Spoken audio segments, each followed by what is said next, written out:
সদৌ অসম আদিবাসী ছাত্ৰ সন্থা তিনিচুকীয়া জিলা সমিতিৰ হৈ আজি আমি তিনিচুকীয়া জিলাৰ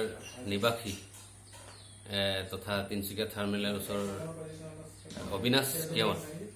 আমাৰ এই বৃহত্তৰ আদিবাসী জনগোষ্ঠীৰ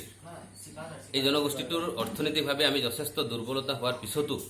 আজি আমাৰ এই জনগোষ্ঠীৰ পৰা অসমৰ ভিতৰত 9 নম্বৰ পজিশ্যনত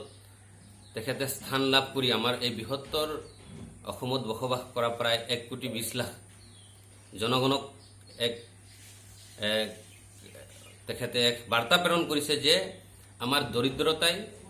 শিক্ষাৰ ক্ষেত্ৰত বা পঢ়াৰ ক্ষেত্ৰত হেঙাৰ হ'ব নোৱাৰে আৰু আমি তেখেতক আদিবাসী ছাত্ৰ সন্থাৰ তিনিচুকীয়া জিলা সমিতিৰ হৈ তেখেতক অশেষ অভিনন্দন জ্ঞাপন কৰিছোঁ। এনেকুৱা সমাজৰ পৰা এনেকুৱা অঞ্চলৰ পৰা আজি তেখেতে যিটো পজিশ্যনত গৌৰৱ কঢ়াই আনিছে তিনিচুকীয়াবাসীৰ কাৰণে আমি আজি খুব আনন্দিত হৈছোঁ আৰু আজিৰ এই তেখেতৰ ঘৰতে থাকি আমি তেখেতক অভিনন্দন জ্ঞাপন কৰিছোঁ। লগতে তেখেতৰ পৰিয়ালসকলকো আমি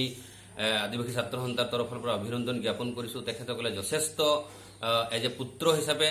শিক্ষাৰ ক্ষেত্ৰত গঢ়াত যি ধৰণৰ ভূমিকা তেখেতসকলে মা দেউতা অভিভাৱকৰ হিচাপে যি ধৰণৰ ভূমিকা গ্ৰহণ কৰিলে অত্যন্ত উল্লেখনীয় আৰু যাৰ বাবে আজি অবিনাশ কেৱটে আজি এই 9 নম্বৰ স্থানত পাবলৈ সক্ষম হৈছে আৰু তেখেতৰ একাগ্ৰতাভাৱে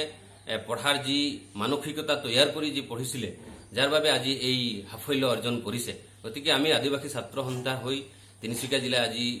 গৌৰৱ অনুভৱ কৰিছোঁ আৰু আজি এই অবিনাশ কেৱটৰ যোগেদি আমি অসমত বা জিলাখনৰ আদিবাসী উঠি অহা উদীয়মান যুৱকসকলক আমি আহ্বান জনাইছোঁ, আপোনালোকেও এনেধৰণৰ পৰিৱেশ তৈয়াৰ কৰি নিজকে পৰিৱেশৰ লগত মোকাবিলা কৰি পঢ়াৰ ক্ষেত্ৰত আপোনালোকে মনোযোগ দিয়ক আৰু অনাগত দিনত অবিনাশ কেৱটৰ দৰে আৰু আমি অসমত বহু ছাত্ৰ ছাত্ৰীক আমি যাতে এনেধৰণৰ স্থানপ্ৰাপ্ত আমি দেখিবলৈ পাওঁ আৰু তেতিয়াহে আমাৰ এই পিছপৰা জনগোষ্ঠীটো এক গৌৰৱ অনুভৱ কৰিব আৰু আমি অনাগত দিনত এই জনগোষ্ঠীটোৰ পৰা আমি এক শিক্ষাৰ পৰিচয় আমি বৃহত্তৰ অসমবাসীৰ ওচৰত আমি দাঙি ধৰিব পাৰিম। ধন্যবাদ।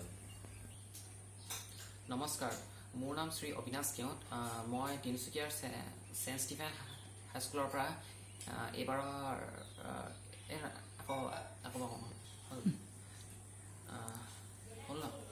নমস্কাৰ, মোৰ নাম শ্ৰী অবিনাশ কেৱট। মই তিনিচুকীয়াৰ চেণ্ট ষ্টিফেন হাইস্কুলৰ পৰা এইবাৰৰ হাইস্কুল শিক্ষান্ত পৰীক্ষাত 9ম স্থান দখল কৰিবলৈ সক্ষম হৈছোঁ। মই দৈনিক 3 পৰা 4 ঘণ্টাকৈ অধ্যয়ন কৰিছিলোঁ আৰু বাছনি পৰীক্ষাৰ আগত মই নিতৌ 10 পৰা 12 ঘণ্টা পৰ্যন্ত অধ্যয়ন কৰিছিলোঁ আৰু এই যাত্ৰাত মোৰ পিতৃ মাতৃ, মোৰ বন্ধু বান্ধৱী, মোৰ বিদ্যালয়ৰ শিক্ষক শিক্ষয়িত্ৰীসকল সকলোৱে মোক এই যাত্ৰাত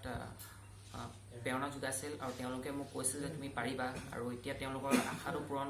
কৰিবলৈ যে সক্ষম হৈছোঁ তাৰ বাবে মই নথৈ আনন্দিত।